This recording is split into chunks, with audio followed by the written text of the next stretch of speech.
Salut à tous. Au passage, je vous présente Nala. Donc, Nala, c'est border de 3 mois et demi, qui est donc border collie, croisé berger australien. Donc, normalement, ça devrait faire un poids, on va dire entre 20 et 24, on sait pas trop encore. Voilà, donc les trois couleurs blanche, marron et noir. Donc, elle a voulu monter, sans doute qu'elle voulait venir. En fait, moi, elle veut jouer. Donc, elle voulait que je vous présente. Donc voilà. Hein. Beau bébé. On s'attendait en fait à un petit gabarit style 15 kilos. On va voir un peu plus. Donc ça se sent au niveau du casse-croûte des croquettes. Voilà, donc j'ai deux borders. J'avais une petite qui a disparu, qui est morte à 8 mois. J'étais triste un bon bout de temps. Et puis bon, malgré tout, 48 heures après la mort de la chienne, on ne sait pas trop de quoi. Potentiellement peut-être un empoisonnement, hein, on ne sait pas encore. Et on ne saura jamais. J'ai dit à ma femme, on en reprend un. Voilà, parce qu'une maison avec un border collé, c'est une maison. Mais avec deux borders collés, c'est autre chose. Voilà, vous avez l'impression d'avoir la maison pleine de gamins. Et ça met de l'ambiance. Bon, alors au passage, les borders, super chiens enfin, c'est des gardiens quoi, c'est des gardiens nés. Alors, ce matin, on va répondre à Guillaume, qui m'a envoyé 2 mails consécutivement, puisqu'il a en projet de faire l'acquisition d'un système photovoltaïque avec un onduleur hybride, et il sait pas trop quoi choisir. Donc on va essayer de le guider ensemble.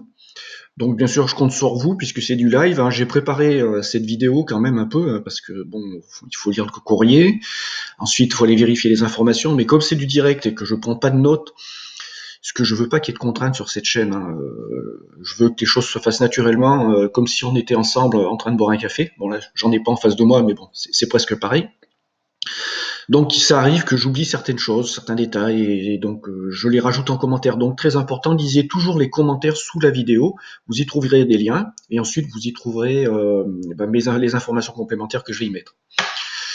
Alors on va parcourir ce mail pour savoir globalement de quoi on parle, et puis ensuite je vais essayer de revenir sur les différents points, et puis on va regarder ça ensemble. Donc salut Laurent, je regarde ta chaîne depuis peu, j'aime bien ce que tu y racontes. Bon bah écoute, moi je te remercie, je vous remercie tout de votre confiance.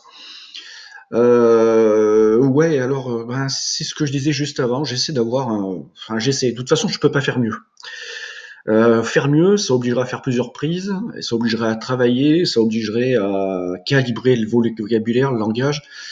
Et soit vous êtes préparé à ça, soit vous y êtes prêt, soit vous y êtes pas. Moi, c'est pas mon truc. J'aime bien ce qui est direct, ce qui est cash. J'aime pas trop la langue de bois et j'aime bien aussi parler d'un peu de tout. Donc forcément, vous allez trouver sur cette fameuse page des sujets qui n'ont rien à voir avec le photovoltaïque.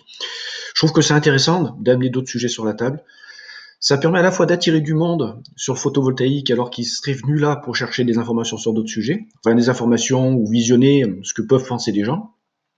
Donc pour moi, c'est un bon vecteur pour attirer du monde sur le photovoltaïque. Par exemple, lorsque je vais parler de social, enfin de société, de phénomènes de société. Alors je continue, on va revenir sur le photovoltaïque.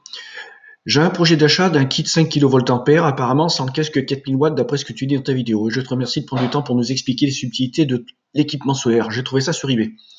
Alors première réaction, c'est que dans les onduleurs hybrides qu'on va trouver qui ressemblent, qui ont tous la même gueule, parfois pas la même peinture, on va trouver pour une même puissance apparente. Alors ce que j'appelle puissance apparente, ça va pas être la puissance apparente en tant que valeur électrique, en tant que grandeur électrique, mais ça va être le chiffre lui-même, les caractéristiques énoncées. On va trouver plein de matériels différents et c'est vrai que c'est un peu la difficulté parce que la différence va se jouer sur des détails et des détails qui peuvent faire la différence d'ailleurs. Donc j'ai trouvé ça sur eBay. Donc là le lien, je l'ai ouvert, on va aller le visiter par la suite. Alors il me semble que c'est le même dont celui tu parles. Donc effectivement, c'est le même genre de matériel, ça je te le confirme, mais je m'en sens pas trop de lâcher 500 € sur AliExpress. Ayant des comptes eBay, AliExpress, Passmaster, j'ai l'habitude de rencontrer quelques déboires concernant la livraison qui vient des Chinois. Alors j'ai beaucoup commandé chez les Chinois, alors un onduleur, mais beaucoup de matériel, beaucoup de composants électroniques.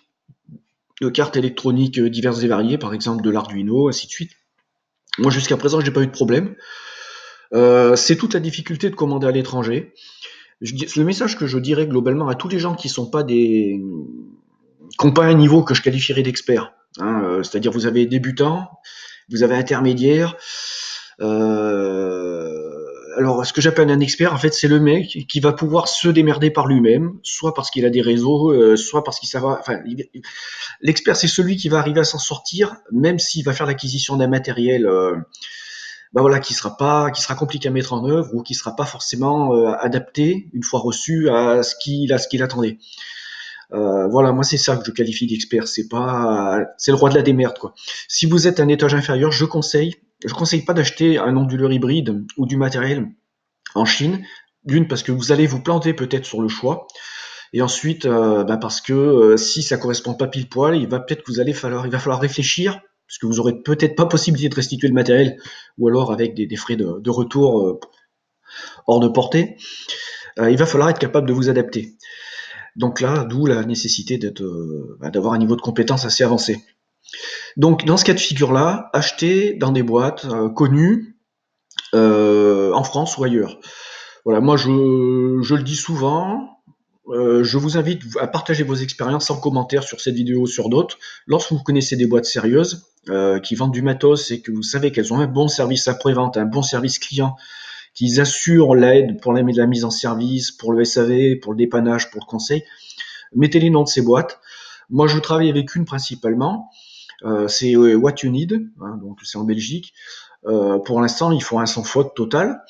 Donc, je conseille aux gens qui ne sont pas des experts de faire le sacrifice des 200-300 euros qu'ils vont pouvoir gratter dessus pour miser sur de la certitude et d'acheter auprès de gens qui vont déjà d'une leur dire oui, vous plantez pas sur votre choix.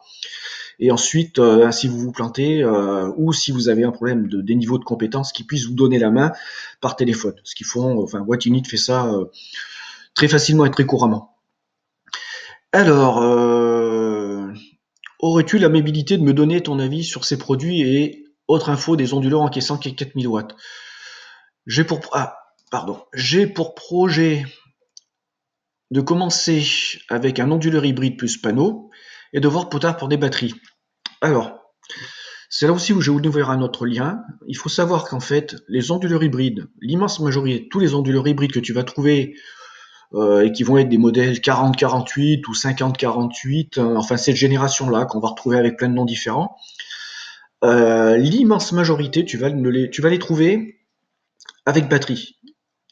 Par contre, tu vas chez What You Did, ils ont un modèle qui peut fonctionner avec et sans batterie. Par contre, il aura d'autres caractéristiques et il nécessitera de câbler tes panneaux solaires d'une façon différente, c'est-à-dire non plus par branche de 3 en série, mais par minimum branche de 4, puisque la tension maximale d'entrée va plus être les 145 volts en régulateur MPPT, mais vont être 450 ou 500 volts. On va voir ça par la suite. Donc, je continue de voir plus tard pour des batteries car je dois acheter une clim pour la baraque. Là aussi, il y a de tout et à tout prix, effectivement. Il y a de tout et à tout prix. Et je compte bien m'en servir en journée pour la clim et en chauffage gratuitement à condition d'en prendre un 1500 max en puissance absorbée, 5000 restitués. Alors les clims. Donc j'avance moi également, j'expérimente hein, et je vois au fur et à mesure de l'utilisation. Si vous voulez avoir une installation de base correcte à la maison pour pouvoir prétendre utiliser couramment des puissances de 1500 watts plus le bruit de fond, optez directement, ou tendez progressivement vers 4000 watts crête minimum de panneaux solaires. Avec 3000 watts, vous allez être trop short et vous allez niquer vos batteries très rapidement, si vous avez des batteries. Si tu n'as pas de batterie, comme ça peut être ton choix apparemment, et que tu veux un onduleur comme celui que je t'indiquerai par la suite, voilà, et de toute façon, il va falloir se dire, si vous voulez disposer de telle puissance et de façon régulière, il va falloir avoir 30 mètres carrés de panneaux solaires au bas mot sur le toit ou ailleurs. Alors, la clim, donc tu pourras effectivement l'été, en journée, faire tourner la clim avec ses puissances si tu as 4000 watts crête de panneaux solaires. Par contre, l'hiver, ne compte pas dessus pour chauffer ta maison, le solaire. La caractéristique de l'hiver, quand tu auras besoin de chauffer, c'est qu'il n'y aura pas de soleil. Donc, tes 4000 watts crête de panneau solaire, si tu prends 4000 watts, tu n'auras pas 4000 watts. Hein. Si c'est en pleine journée, tu auras 300 watts. Avec un ciel bien gris, bien blanc, un plafond bien bas. Peut-être une pointe à 500-600, peut-être 800 si tu as bien pris les 4000 watts crête. Si tu restes à 3000, tu seras en dessous. Mais n'y compte pas en hiver. L'hiver, si tu veux te chauffer avec, il va falloir que tu prennes, que tu sois sur EDF. Alors, j'ai vu des panneaux pas trop chers sur Sunreve. Alors Sunreve, c'est des panneaux photovoltaïques. C'est un site que j'ai déjà vu, j'ai jamais acheté. Donc là encore une fois, on va faire appel à la communauté. Si vous avez déjà acheté des panneaux solaires sur cette boîte, donnez votre opinion en commentaire. J'ai ouvert l'onglet de la boîte et j'ai regardé un peu ce qu'ils vendaient comme produit. On va basculer dessus. Panneau monocristallin neuf, donc des puissances 270-275 watts, dans des cadres dimensions standard. Donc l'épaisseur, ça doit être 40 mm, hein, mais ça c'est un paramètre à vérifier parce qu'il y a des anciens panneaux qui sont très très rares en Europe qui peuvent être moins épais. Mais bon, c'est vraiment un cas très très très très infime. Donc cellule Bosch made in Germany. Bon, le prix 119 € TTC, ça reste dans les clous de ce que je connais. Voilà, maintenant, ce qu'il faut, c'est savoir si cette boîte est une boîte qui assure. Donc là, je compte sur vous. Moi, j'ai pas acheté, donc je peux pas avoir de retour d'expérience là-dessus. Ensuite, on va faire un tout petit tour par curiosité sur ce qu'ils vendent ensuite. Onduleur Solax X1. Bon, c'est du matériel qu'on connaît un peu. Les prix, ouais, ça reste des prix corrects et intéressants. Hein. Après, il y a du matériel d'occasion. Bon, à voir, à vos avis. Moi, je suis sans avis, j'ai pas acheté. Donc, on revient sur le courrier. Donc, son second courrier, qui était un correctif ou plus d'informations. Aurais-tu la possibilité de me fournir un schéma électrique de ton install avec le relais qui bascule automatiquement soit vers le réseau, soit vers les panneaux? Alors justement, ce que je ferai mieux, c'est que je te mettrai le lien de la vidéo en question où il y a également la possibilité de télécharger tout le schéma.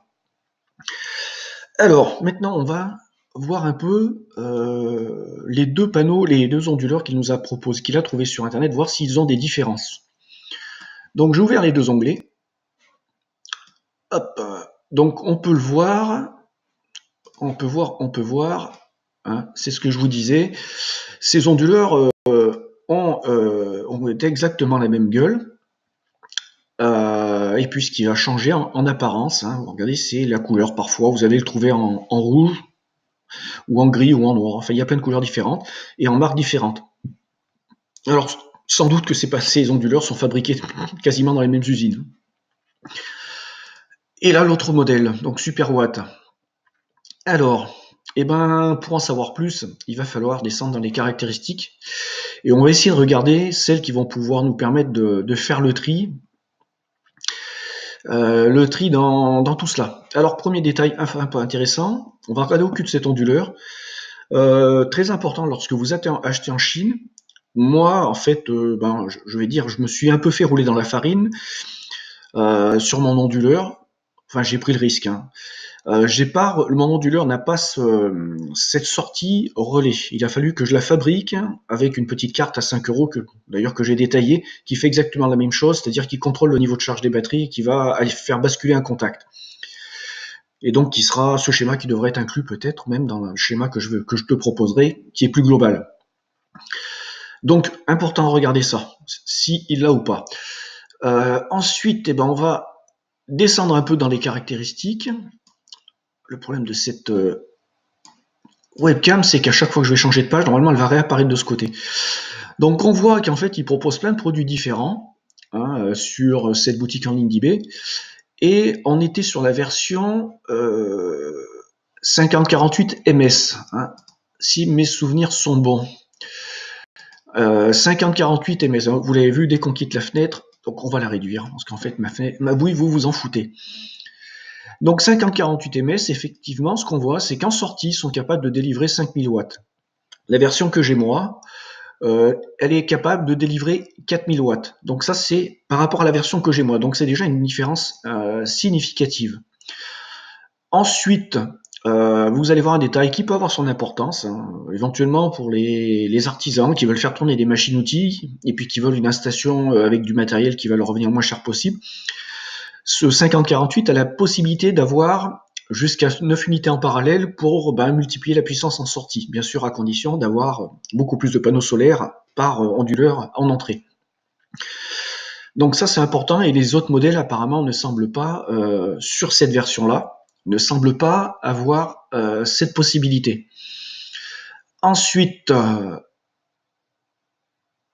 on voit que sur cette marque-là, d'ailleurs, référence importance, Batteryless Operation. Donc il y a le 5048 MG qui lui a une caractéristique, apparemment il peut fonctionner sans batterie. Donc ça peut être intéressant.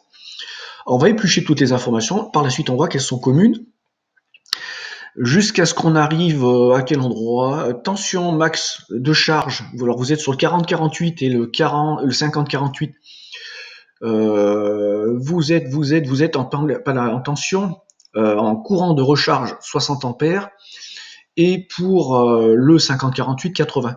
Donc je vous donne les caractéristiques, je veux dire, qui vont vraiment marquer la différence sur ce que je vois là, pour vous apprendre un peu à lire les données lorsque vous allez aller sur ces pages, pour aller plus au-devant. Au-devant et dans le détail. Ensuite, on va regarder Max Charging Current Power. Donc solar charger, le rechargeur solaire, c'est-à-dire ce qui va prendre l'étage qui va récolter la puissance de vos panneaux solaires pour la restituer soit dans votre maison, soit dans vos batteries. Tout ça, sachant que c'est mis en commun dans ce qu'on appelle un bus continu au niveau de l'onduleur. Donc là, on est sur des capacités de puissance de 4000, donc sur le 50-48. Alors attendez. Ah, c'est un peu vague là d'ailleurs. On est un peu dans le caca. On est un peu dans le caca puisque là, regardez, on est entre deux colonnes. Donc on va supposer que là, c'est en commun pour ces deux colonnes et on va être sur des 4000 watts de panneaux solaires en entrée pour le 4048 MS et le 5048 MS. Si on passe pour le 5048 EMG, pardon, donc celui qui pourrait tourner sans batterie, on est sur du 4500 watts et donc forcément plus de courant pour être à cette puissance-là, étant donné qu'on va être sur un étage de tension d'entrée différent également. Très important pour le choix de l'onduleur, c'est que couramment, quand vous allez être sur les 40-48 tels que le mien, voire même un peu plus puissant, cette version MS, vous allez être sur des tensions d'entrée des panneaux solaires qui vont être 145 volts max et la plage courante entre 60 et 115.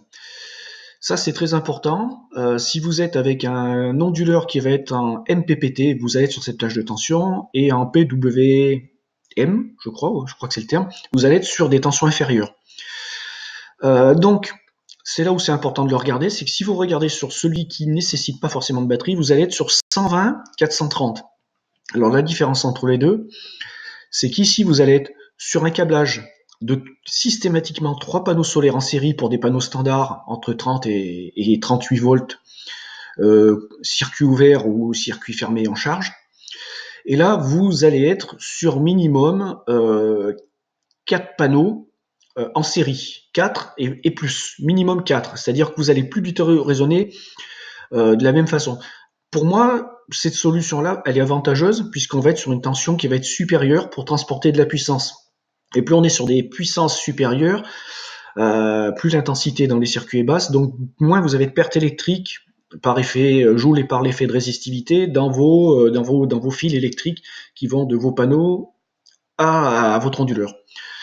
Ça, c'est un des avantages d'être avec des tensions plus élevées, c'est de diminuer l'intensité, ce qui permet aussi également de baisser la section des conducteurs. Bon, tout ça, c'est des calculs à faire et à vérifier. Donc les données, voilà, on a vu des données intéressantes. Alors, des choses importantes qui permettent des fois de faire le distinguo. Regardez bien le poids des onduleurs. Ça, c'est un truc à regarder parce que vous allez rendre compte des fois que y a des trucs, apparemment tout est en équivalence, et vous allez vous retrouver avec des poids d'onduleurs différents. Ça veut dire qu'il y a des onduleurs qui ont plus de matos dedans que d'autres. Alors, quel matos? Là, il faudrait ouvrir les bêtes, on peut pas savoir à l'avance, mais le poids est un indicateur important. par rapport à ce qu'il y a. Donc, si vous voyez dans un onduleur qui vous semble de conception et de référence totalement identique, regardez également le poids. Et allez, on va dire qu'on va acheter au kilo, prenez plutôt celui qui aura le plus de poids, malgré les frais de port. Parce que s'il y a plus de poids, ça veut dire qu'il y a plus de matos, peut-être plus de radiateurs, système de refroidissement, et que l'autre est peut-être monté léger. Bon, on sait pas trop en fait qui fabrique quoi, hein, parce qu'il y a les usines, j'essaie de me pencher dessus sur qui fabrique quoi. J'ai pas encore réussi trop à y voir clair. Bien sûr, ça va être une matos qui vient de Chine. Donc là, on a fait le balayage des infos concernant ce premier onduleur, et on va balayer les caractéristiques de l'autre. Et comme ça, tu vas pouvoir, je me rappelle plus du prénom, on va remonter. Guillaume, tu vas pouvoir te dire voilà ce qu'il faut que je regarde. Donc là, on va se diriger vers les caractéristiques de celui-ci. Hop, on descend, ou pas. Ah, voilà, pardon, j'y étais. Alors, onduleur hybride, poids net, 13,3. Donc, on est sur ce que je te disais tout à l'heure. Regardez ici également les dimensions, c'est un bon indicateur. J'ai oublié de ça vous dire. Regardez les dimensions de l'onduleur. Si vous êtes sur un onduleur 3 kW et 4 kW en sortie, vous n'allez pas être sur le même poids et sur les mêmes dimensions. Alors ensuite, 4000 watts en entrée de panneau solaire. Ça, c'est intéressant. Plage de tension MPP, 64-130 volts. Max tension d'entrée, 145. Donc là, il semblerait qu'on soit sur la version qui soit avec batterie obligatoire, et on est sur les mêmes plages de tension que signifié en premier lieu. Alors après, on va continuer. Donc là, si je ne m'abuse, hein, si on regarde la plage de tension 64-130, pour moi, on reste sur du 3 panneaux en série, puisqu'on va pouvoir descendre à 64 volts. Alors, entrée, courant max 60. Bon, on est sur le même type que l'autre. Tension d'entrée AC, donc là on s'en fout un peu. Qu'est-ce que je voulais regarder? Donc celui-ci peut délivrer 5000 watts en sortie. Ça, c'est important de le voir. Donc on a des caractéristiques équivalentes, et ce qu'on se rend compte, c'est qu'en fait, dans l'autre où il y a une grille de plusieurs modèles différents, il va y avoir le même modèle. Celui-ci, on va le retrouver dans l'autre grille. Qu'est-ce qu'on peut regarder de plus par rapport à ça? Est-ce qu'on peut avoir des photos d'ailleurs supplémentaires? Ah oui, voilà, très intéressant. Ce que je vous disais, cette fameuse petite sortie relais, on voit qu'elle est présente, la connectivité pour relier un PC, voire même un truc qu'il faudrait que j'arrive à trouver ou acheter, c'est cette putain d'interface qui peut se brancher sur le port série et vous envoyer les infos sur un serveur. J'ai hésité pour l'instant à franchir le pas, puisque c'est un truc qui doit valoir dans les 150 €, et j'aimerais bien pouvoir taper ça beaucoup moins cher. Voilà, donc bon, pour les données, je t'ai dit un peu, Guillaume, comment regarder, quoi regarder pour faire ton choix par rapport à ça. Alors, à la louche, si je devais te dire à quoi ressemble celui-ci par rapport à ce que je vois en sortie sur l'autre, on serait sur le 50-48 ms, apparemment dans le même cas de figure. Voilà, ouais, c'est des matériels équivalents. Alors, il y a cette petite différence-là, 115 volts, 60-115, et là où on nous donne 64-130, bon, ouais.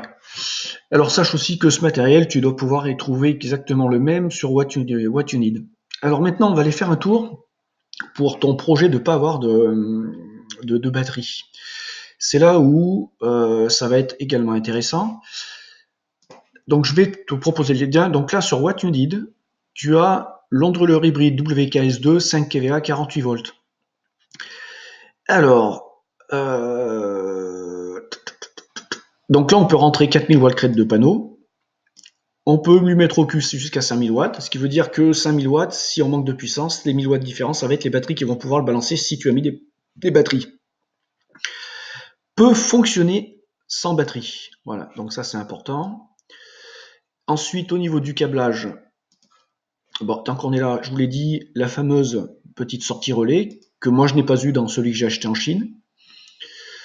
Ensuite, les panneaux solaires, là c'est assez curieux. Le câblage, je m'y fierai pas trop. Pour l'instant, là voilà, ça me semble un peu mieux. Ça me semble un peu mieux. Là, on voit minimum 4 panneaux. C'est ce que je vous disais. C'est qu'étant donné qu'on est sur des tensions d'entrée minimales qui sont le 120 à 450, pour avoir ces 120 volts minimum, il faut avoir 4 panneaux solaires, étant donné que la tension en circuit ouvert des panneaux de circuit fermé et en charge des panneaux solaires qu'on trouve le plus souvent, hein, des panneaux de 250 watts, c'est 31 volts en circuit fermé et en charge, et 37, 38 volts en circuit ouvert et donc forcément à vide. Donc pour avoir cette tension, 30 multiplié par 4, vous êtes à 120. Tout ça, bien sûr, dans des conditions d'ensoleillement minimum. Au fur et à mesure de la journée, cette tension va baisser.